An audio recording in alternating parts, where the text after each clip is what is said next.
کہا، میں اس مندر کی چھاؤں میں کھیل کر بڑا ہوا ہوں، وہ مندر میرے لیے اتنا ہی پاک ہے جتنا ایک مسجد ہے، اور اللہ نے قرآن میں کہا ہے کہ جنت کے باغ میں کئی قسم کے پھول ہیں لیکن سب کی خوشبو ایک ہے، ویسے ہی ہمارے دھرم الگ ہیں مگر ہمارا خدا ایک ہے۔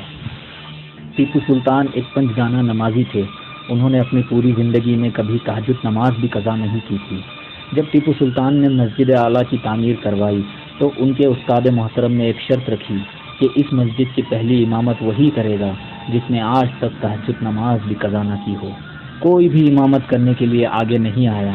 تب حضرت ٹیپو سلطان خود آگے بڑھے اور اپنے استاد سے کہا کہ آج آپ نے میرا راز پوری دنیا کے سامنے ظاہر کر دیا۔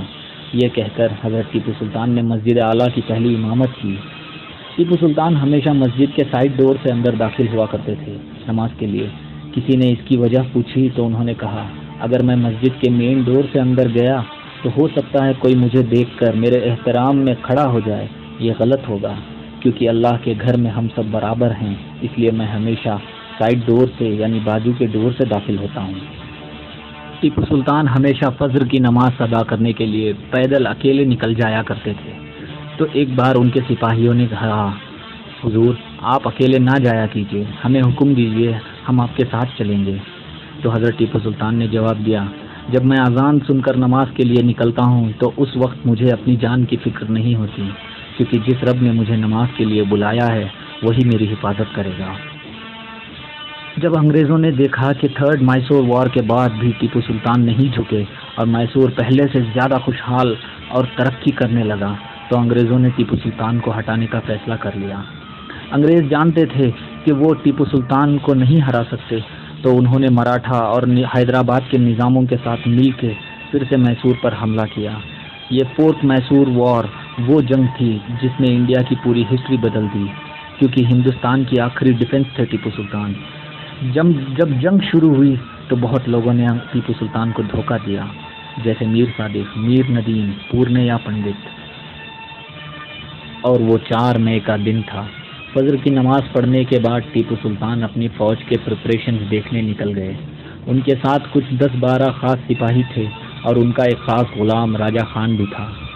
ٹیپو سلطان بہت بے چین تھے اس دن، ایسا جیسے وہ کسی کا انتظار کر رہے ہیں۔ جب ظہر کی نماز ادا کرنے کا وقت ہوا تو انہوں نے ظہر کی نماز ادا کی اور راجہ خان نے ان سے کہا، حضور آپ نے صبح سے کچھ نہیں کھایا، آپ کچھ کھا لیجئے۔ تو سلطان نے کہا، ٹھیک ہے لگاؤ۔ ٹیپو سلطان جیسے ہی بیٹھے کھانے کے لیے اور ایک نوالا اٹھایا ہی تھا کہ بھیانک توپوں کی آواز گرجنے لگی چاروں طرف سے۔ انہوں نے نوالا نیچے رکھا اور کھڑے ہو گئے اور کہا، الحمدللہ میرے ساتھیوں، وہ وقت آ گیا جس کا انتظار تھا۔ جو میرے ساتھ آنا چاہے وہ آ سکتا ہے اور جو نہ آئے اس پہ میں کوئی گلہ نہیں کروں گا۔ تو سب لوگوں نے کہا، حضور ہم آپ کے لیے اپنی جان حاضر کرتے ہیں، ہم آخری سانس تک آپ کے لیے لڑیں گے۔ یہ سن کر ٹیپو سلطان نے کہا، نعرہ تکبیر۔ تو سارے سپاہیوں نے کہا، اللہ اکبر، اور سب واٹر گیٹ کی طرف بڑھے جہاں انگریز قلعے میں داخل ہو رہے تھے۔ ٹیپو سلطان جب وہاں پہنچے تو بہت انگریز قلعے کے اندر داخل ہو چکے تھے اور ان کے ساتھ جنگ شروع ہو گئی۔ ٹیپو سلطان اور ان کے خاص کچھ 10-15 سپاہیوں نے لگ بھگ 500 سے زیادہ انگریزوں کو قتل کر دیا۔ جب انگریزوں نے دیکھا کہ یہ لوگ انگریزی فوج تو گاجر مولی کی طرح کاٹ رہے ہیں تو کچھ برٹش سپاہی قلعے کی دیواروں پر چڑھ گئے اور گولیاں چلانے لگے۔ ایک ایک کر سارے سلطان کے وفادار سپاہی شہید ہو گئے۔ ٹیپو سلطان بھی کافی زخمی ہو گئے تھے۔ پھر اچانک ایک گولی ان کے دل کے پاس لگی تو وہ گھوڑے سے نیچے گر پڑے۔ ان کے ساتھ راجہ خان تھا۔ راجہ خان نے کہا، حضور یہ لوگ جانتے نہیں ہیں کہ آپ کون ہیں، اگر آپ اجازت دیں تو میں اعلان کر دوں گا کہ آپ ہی ٹیپو سلطان ہیں، تو یہ لوگ آپ کی جان بخش دیں گے۔ ٹیپو سلطان نے کہا، چپ رہو، کیا تم مجھ سے میری شہادت چھیننا چاہتے ہو؟ گیدڑ کی 100 سال کی زندگی سے شیر کی ایک دن کی زندگی بہتر ہے۔ یہ کہہ کر سلطان پھر اٹھے اور تلوار اٹھائی اور لڑنے لگے۔ سلطان نے تلوار پھر اٹھائی اور لڑنے لگے۔ تبھی اچانک ایک گولی ان کے سر میں لگی جو ان کے سیدھے کان کے اوپر لگی تھی اور ٹیپو سلطان شہید ہو گئے۔ لگ بھگ عشاء کا وقت تھا۔ ہر طرف پورے سرنگا پٹنہ میں لوٹ مار چل رہا تھا اور تبھی ایک خبر آئی کہ حضرت ٹیپو سلطان کا جسم مل گیا ہے واٹر گیٹ کے پاس۔ ڈیوڈ برڈ نے حضرت ٹیپو سلطان کے جسم کے پاس کھڑے ہو کر کہا کہ آج سے ہندوستان ہمارا غلام ہے، کیونکہ ہندوستان کا رکھوالا میسور کا شیر مر چکا ہے۔ بیئرڈ نے حکم دیا کہ ٹیپو سلطان کے جسم کو محل لے جایا جائے پالکی میں۔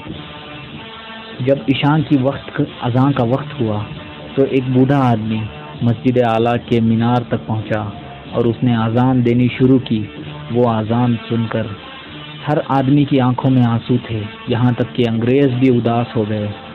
اگلے دن حضرت ٹیپو سلطان کی نماز جنازہ ہوئی مسجد اعلیٰ میں، اور جنازہ لے کر گنبد لے جایا گیا۔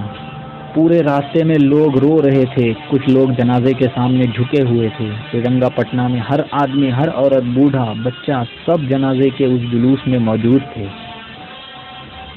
برٹش کیپٹن رچرڈ بیلی نے اپنی ڈائری میں لکھا ہے، جب ٹیپو سلطان کو دفن کیا جا رہا تھا تو ہم لوگوں نے 21 توپوں کی سلامی دی ٹیپو سلطان کو، تو ان توپوں کی آواز کسی کو سنائی نہیں دی، کیونکہ آسمان میں ایسی بجلیاں گرج رہی تھی، ایسا لگ رہا تھا کہ آسمان والے خود ٹیپو سلطان کا استقبال کر رہے ہیں۔ اور جیسے ہی ان کو دفن کر کے ہم لوگ آگے بڑھے، ایسا طوفان آیا کہ لگ بھگ پورا سرنگا پٹنہ ڈوب گیا کاویری کی باڑھ میں۔ یہ تھی کہانی حضرت ٹیپو سلطان کی اور ان کی زندگی کی۔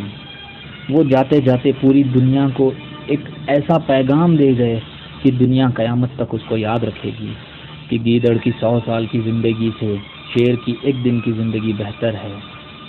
اگر اس کہانی میں یا میرے بتانے میں کوئی غلطی ہو گئی ہو تو اللہ رب العزت مجھے معاف فرمائے۔ میرا نام شفیق احمد خان ہے، میں ایک عاشق حضرت ٹیپو سلطان ہوں۔ اللہ تعالی ہم سب کو حضرت ٹیپو سلطان جیسی بہادری نصیب فرمائے اور ان جیسی وطن پر شہید ہونے والی موت عطا فرمائے، آمین۔ جے ہند، جے کرناٹکا۔